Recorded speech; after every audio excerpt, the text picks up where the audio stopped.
Hello everybody, I'm Donny Broussard. I'm John Peters. Welcome to Killerfilm's first foray into video on the web, Killerfilm TV. For our introductory episode, we're going to talk about the Friday the 13th franchise as a whole, as well as the Platinum Dunes remake.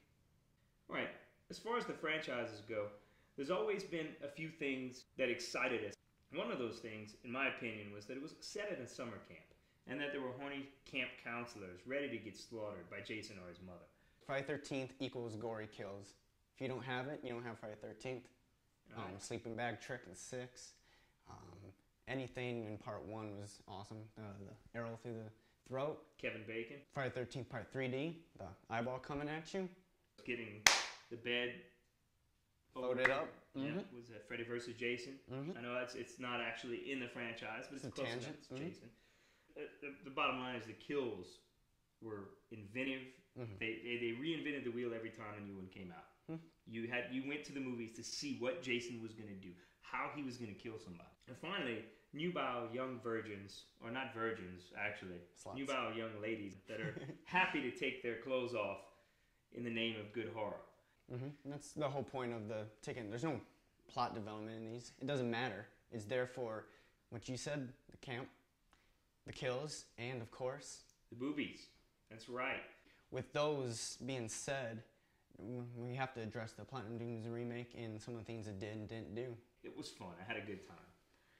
But 10 minutes after I left the theater, I started questioning a lot of the reasoning behind some of the things that Jason did. Mm-hmm. And it made me like the film a lot less. The one thing I did like about the Platinum Dunes remake is there are some unbelievable boobies in this movie. Perfect. Kills were pretty good too. Jason was menacing. Yeah, he was definitely he was a force. Mm-hmm. A force exactly. to be reckoned with. A thinking force. He plotted how he was going to kill. He didn't just go right at him. I think one of the biggest things after leaving the theater I had, after seeing the movie, was I think it might have been a mistake for Marcus Nispel to direct it. It felt too much like his Texas Chainsaw Massacre remake, in my opinion. It didn't feel like a camp in the East Coast. It felt dirty, gritty, Texas, white trash type setting. It kind of threw me off a little bit. It didn't feel like that Midwest camp, setting was because it's not in a freaking camp.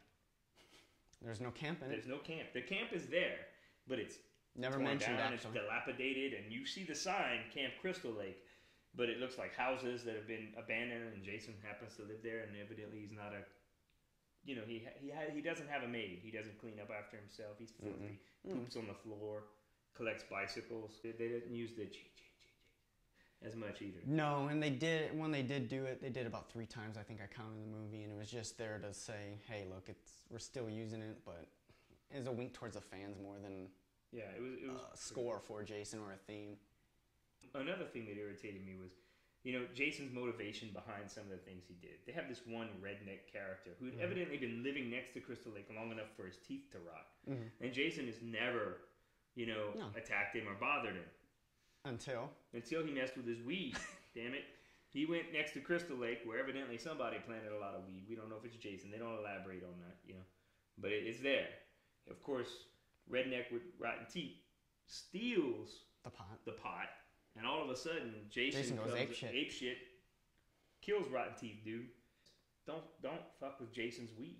No. Another big thing I had was the lack of influence Pamela Voorhees had in the entire film. She was there briefly, but once her segment was done in the very beginning, it was pretty much all. But I was just hoping a little bit more stuff with Pamela Voorhees. I thought that they could have added a different dynamic to it, expanded a little bit more. Yeah, I mean, they could have done that, but that didn't hurt my feelings. But what did hurt my feelings was the gigantic plot hole.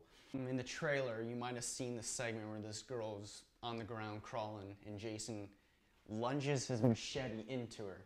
Yeah. It's a great scene. Everyone's talking about the trailer. In the context of the film, after you see that, the title comes up, Friday the 13th. Yeah. Half an hour later, she's there, tied up in his basement. Yeah, she's there. She's tied up in his basement.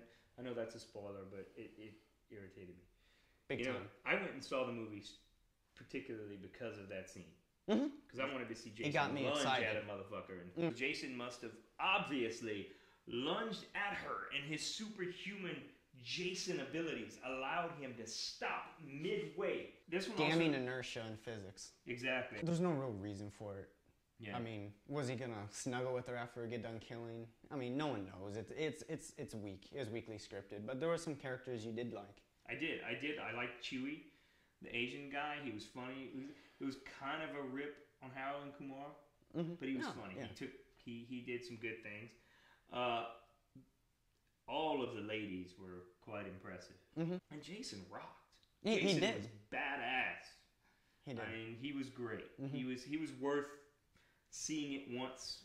Yeah, I mean, there's a lot of potential for the most likely inevitable sequel to this. But the movie itself was pretty lukewarm. It was weak. Jason rocked though. Our opinions are kind of lukewarm. Maybe disappointment in us. A little bit. Regardless, go to the site, read our print review, comment, tell us what you think.